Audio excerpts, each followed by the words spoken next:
Hey everybody, I am Kim Becker with Arizona Football, here with Rachel Webb, who is the Assistant Athletic Director in Sports Psychology and Wellness. And October 4th through the 10th is Mental Health Awareness Week. So Rachel is here to talk a little bit about that, tell us about some things that we're doing here at the University of Arizona to bring awareness and to help anybody that feels like they want to know more about this. So Rachel, tell me what you do first in your position here. Thank you for the intro. Yes, so my role is predominantly to serve our student athletes, right?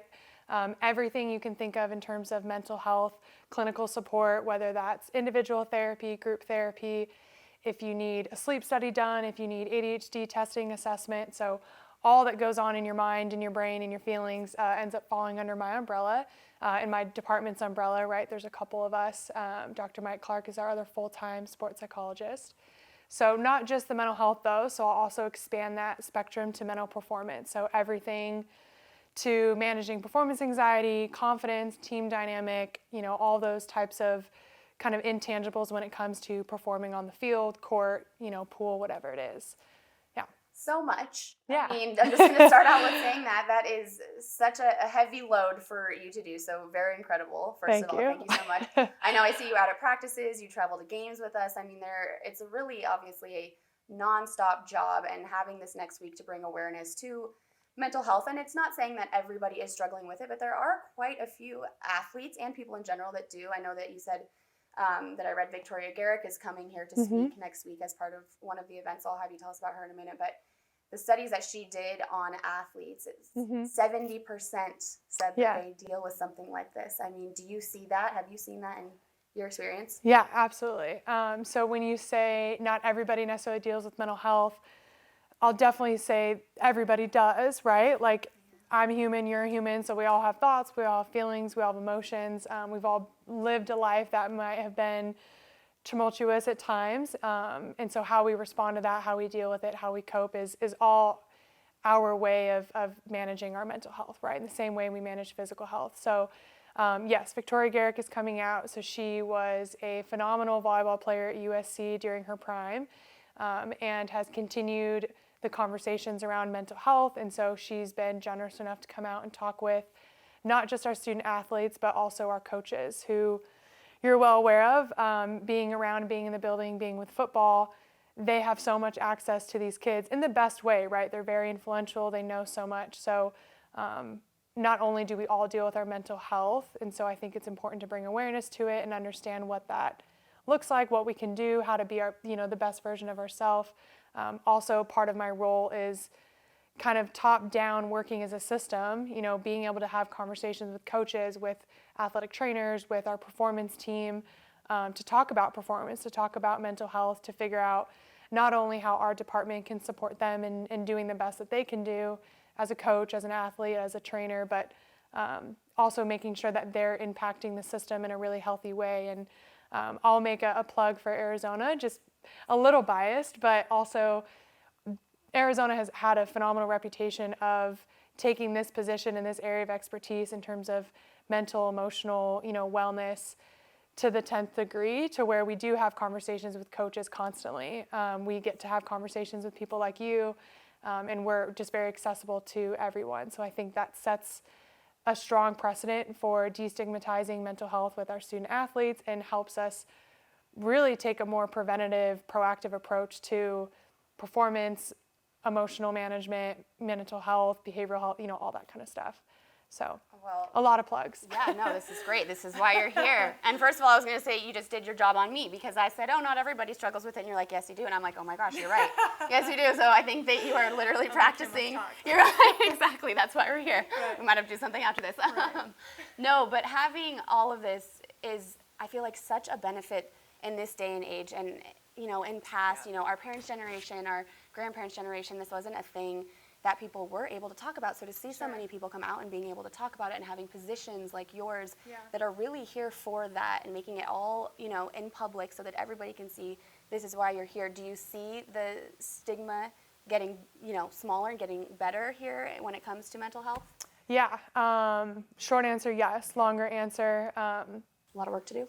Yeah, I mean, I think that it's a work in progress, but I wholeheartedly agree that just over time we've come to accept that we all struggle in different ways, and that, even if and what we talk with our coaches all the time, and they do a great job of putting this message out too, is you don't have to wait until the building is burning down, like whatever that means for you. If you smell smoke, if you feel like, hey, I just want to be better at this, like I'm fine or I'm doing well, but maybe I want to cope a little bit differently. Maybe I want to respond to stress a little bit differently.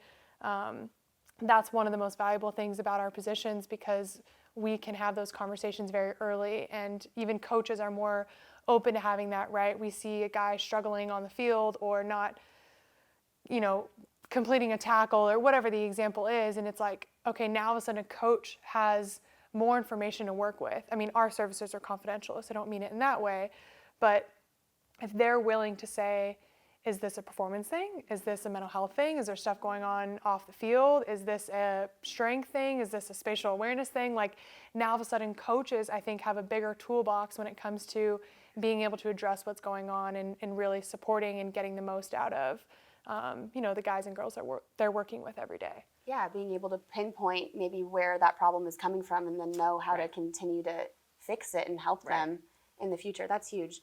And Victoria Garrick, she's one of the speakers. I will definitely get to all the events next week, I promise. But I keep going back to this because I've thought about it so much. I watched, and her TED Talk is incredible. And she talks about body image as well, and that whole thing on social media being this perception of reality that maybe is not extremely accurate. And I know you guys are going to be talking about that as well. But how have you seen body image get better? Because when I grew up skating, I was with Disney on Ice, and we would get weighed in every 2 weeks. We had a weight range that we had to stay within, and I saw a lot of people struggle with body image and staying within that weight range, and just how, like, what you eat before and how to deal with it. And it was so sad seeing that, because that these athletes have to go then perform or compete or whatever it may be, and you have to have bring you down and then go do your best. Exactly. So now I know that more people are speaking out about it and just saying, this isn't healthy, but I also understand you have to have a certain look.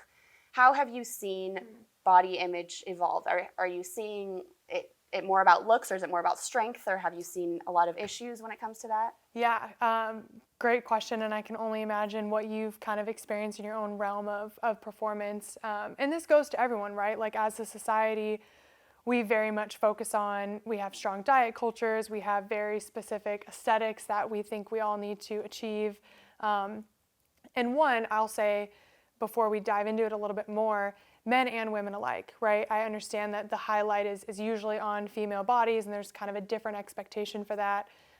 But there are men who struggle with body image. There's men who struggle with disordered eating disorders, all the like. So I know that sometimes gets pushed aside, so I'm throwing that out there now.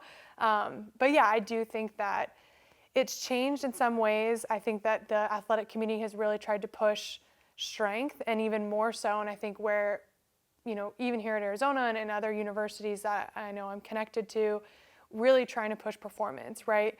What you look like is not nearly as important as what your body is literally trying to do, right? So whatever my body weight or my strength or whatever, it's about performance. Like, what does it look like when I'm out there?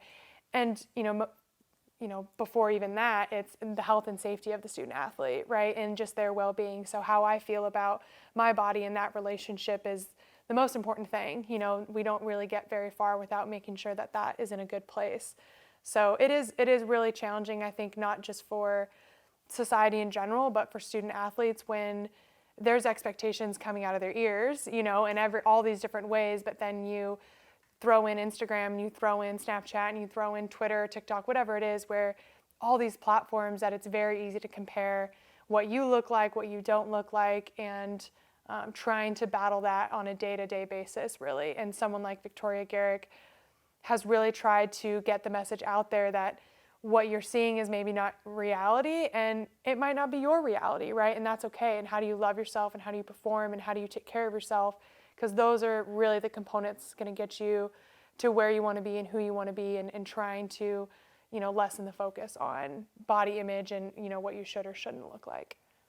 Well, Rachel, I feel like I could sit here and talk to you all day about this stuff. I think it is so important. I really do. I mean, you are clearly an expert because you talk about it all so eloquently, and you you know exactly what you're talking about, and I just think that it's so important for everybody to know what is going on October 4th through the 10th. So if you can let us know, make sure that everyone knows who's available to come and what's going on. We'd love to hear it. Yeah, so very exciting week, Mental Health Awareness Week from the 4th to the 10th, like you said. So Monday, we've actually made t-shirts for the entire staff at U of A and all of our student athletes. And made sure that they were white because we do have a whiteout game Saturday against UCLA. No excuses not to be wearing a shirt. Sometimes we think ahead. So yeah, those shirts are going to be available for everybody in front of the A store. I want to say 12 to 2, 12 to 3. Tuesday, we have Feed Your Body, Fuel Your Mind. So green smoothies for all staff and all student athletes. Everyone loves a good smoothie day. And I will make the plug that green is mental health awareness color, so everything is green. Wednesday, Victoria Garrick is gracing us with her presence, so she will do a talk with just our coaches from 11 to 12 in the Hillenbrand Auditorium, and then we've got just the student athletes who will do a talk on mental health, and then a talk just focused on body image like we were just discussing. Yeah, her presence is going to be great. We're very excited to have her here. And then Thursday, we will be discussing, we're putting on a yoga restorative session. So any student, any staff in the McHale Arena, so down on the court, we'll have some yoga mats for people to come, be mindful, just practice kind of being present and, working through that for about an hour. And then Friday is a presentation by one of our public health interns on campus. And she's going to be discussing mental health and phone use and social media. So another little plug that we were just talking about in terms of body image. So that'll be just a Zoom. We're still doing a little bit of that. And then Saturday, obviously, playing against UCLA. And we'll have an awesome video, probably even better than this one, with all of our coaches and some student athletes just talking about what mental health means to them. And we'll play that during the game and hopefully see lots of support with our t-shirts and a couple other little surprises, but yes, be at the game and we'll see it. Yes, be at the game. Right. You'll see it. I appreciate it. Thanks so much.